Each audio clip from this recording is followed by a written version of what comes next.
होतं जंगल, घनदाट जंगल. चिक्कार झाडं होती त्यात, मोठमोठाली, ही प्रचंड.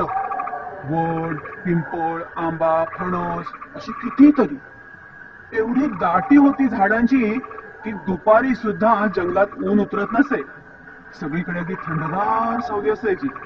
बिचाऱ्या सूर्यकिरणांना खालपर्यंत उतरायला जागाच नव्हती मुळी. दाट झाडीमुळे त्या जंगलात पशु पण खूप होते. त्यामुळे त्या जंगलात जायला माणसं घाबरायची.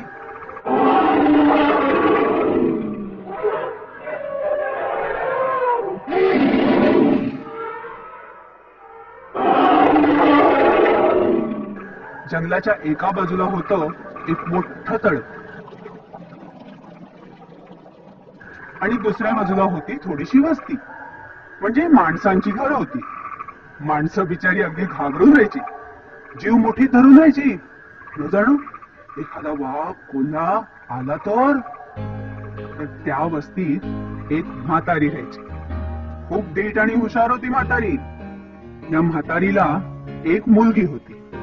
तिचं लग्न झालं होतं. ती मुलगी राहायची जंगलाच्या पलीकडच्या बाजूला, म्हणजे तळ्याच्या बाजूला.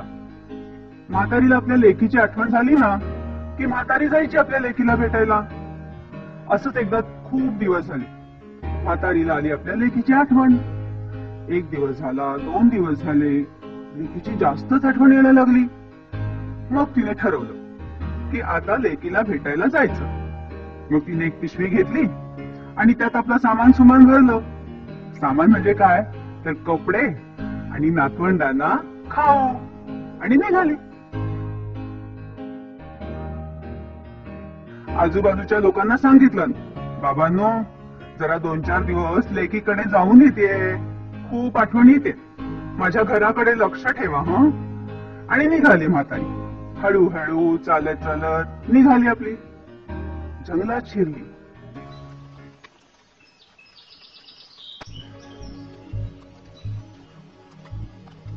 थोडस पुढे गेल्यानंतर समोरून आला एक वाघ. म्हातारीला बघून त्याने एक डरकाळी फोडली. वाघाला पाहून म्हातारी अगदी घाबरून गेली बिचारी. वाघ म्हणाला, हे म्हातारे कुठं चाललीस? मी तुला खाऊन टाकतो, केव्हाची भूक लागली मला. म्हातारी मनातनं घाबरली होती खरी, पण तिनं मुळीच तसं दाखवलं नाही वाघाला. ती म्हणाली, खाणं तर खा बापडा, मला काय, उद्या मरायचं ते आजच मरीन. मला खाऊन तुझं पोट भरणार असेल तर मला बरंच वाटेल, पण आता मला खाऊन तुला काहीच मजा येणार नाही. वाघ म्हणाला, काहीतरी सांगून मला फसवतेस काय? तशी म्हातारी म्हणाली, अरे नाही रे बाबा, फसवत बिसवत नाहीये मी, पण मला आत्ता खाऊन तुला काय मिळणार, नुसती हाड. त्यापेक्षा असं कर, मी आत्ता निघाले माझ्या लेकीकडे, तिच्याकडे जाते, 4 दिवस राहते, तूप रोटी खाते, आराम करते, जाडजूड होते, आणि मग मला खा, म्हणजे तुला निदान समाधान तरी मिळेल. झालं. वाघाला वाटलं, हे मात्र खरं आहे. मग तो म्हातारीला म्हणाला, ठीक आहे, तू जाडजूड होऊन ये, मग मी तुला खाईन. वर दम दिला. पण हे बघ म्हातारे, मला फसवायचा प्रयत्न करू नको, माझ्याशी गाठ आहे. म्हातारी म्हणाली, अरे हो रे बाबा, अगदी काळजी करू नको. निघाली म्हातारी पुढे.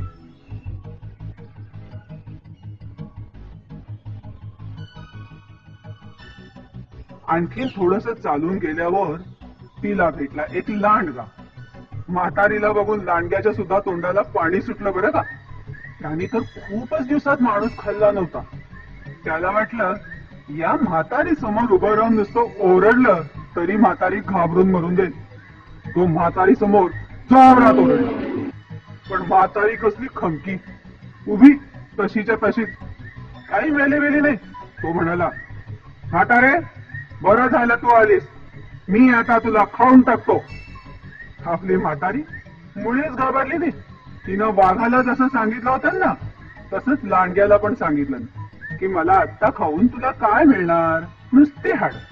त्यापेक्षा मी आता लेकीकडे जाते, तूप रोटी खाते, चांगलं चुंगलं खाते, जाड जोड होते, मग मला खा, म्हणजे तुला समाधान मिळेल. दांडग्याला देखील पटलं. तो म्हणाला, ठीक आहे, पण 4 दिवसांनी म्हणजे 4 दिवसांनी परत ये, तोपर्यंत वाट बघतो मी तुझी. झालं. लांडग्याला पण वाटेला लावून म्हातारी आपली निघाली पुढे, तुरु तुरु तुरु तुरु. जंगल संपलं आणि तळ पार करून म्हातारी आपल्या लेकीकडे पोहोचली. आईला आलेली बघून लेकीला खूप आनंद झाला. मिठीच मारली तिने आईला. म्हातारीचे 4 दिवस अगदी सुखात गेले.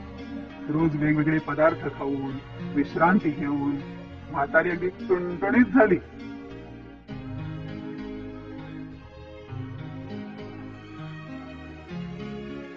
मग आपल्या लेकीला म्हणाली म्हातारी, मुली, आता मला जायला हवं.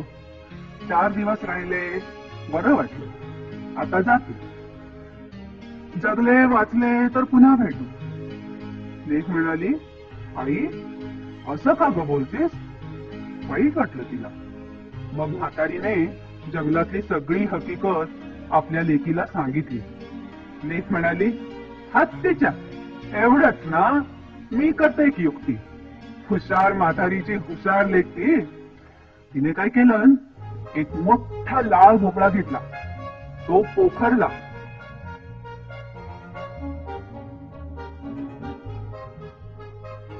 आणि त्यात आपल्या आईला बसवलं आणि तिला पाठवून.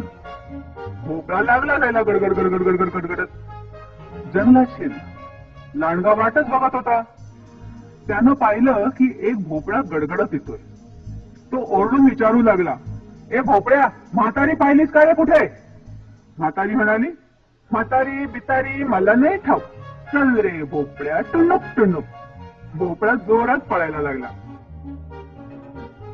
लांडगा कसला बसतात, तोही लागला भोपळ्याच्या मागून पळायला.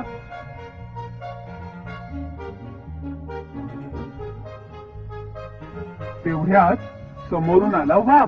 त्याने ओरडून विचारलं, हे भोपळा, कुठे पळतोयस? आणि एकाच झेपेत भोपळा पकडला. झालं. म्हातारीला भोपळ्यातून बाहेर यायला लागलं. तरी पण ती होती महावस्थात. म्हणाली, हे बघा, मी ठरल्याप्रमाणे 4 दिवसांनी परत आली. आता मला कुणी खायचं ते खा, पण खाण्यापूर्वी माझं डोकं कोण खाणार आणि माझे पाय कोण खाणार ते आधी ठरवा. वाघ म्हणाला, म्हणजे काय, मी डोकं खाणार? लांडगा म्हणाला, नाही नाही, मी डोकं खाणार. वाघ म्हणाला, नाही नाही, असं काय, मी डोकं खाणार. लांडगा म्हणाला, मुळीच नाही, मी डोकं खाणार. झालं. 2 जण लागले भांडायला, अगदी जोर जोरात. भांडून प्रश्न सुटेना तेव्हा मारामारी करायला लागले. आणि आपली म्हातारी हुशार अतिशय हळूच गेली आणि भोपळ्यात बसली आणि म्हणाली, चल रे भोपळ्या टुनुक टुनुक, चल रे भोपळ्या टुनुक टुनुक. भोपळा लागला जोरात पळायला. लांडगा आणि वाघ बसले भांडत बावळटासारखे.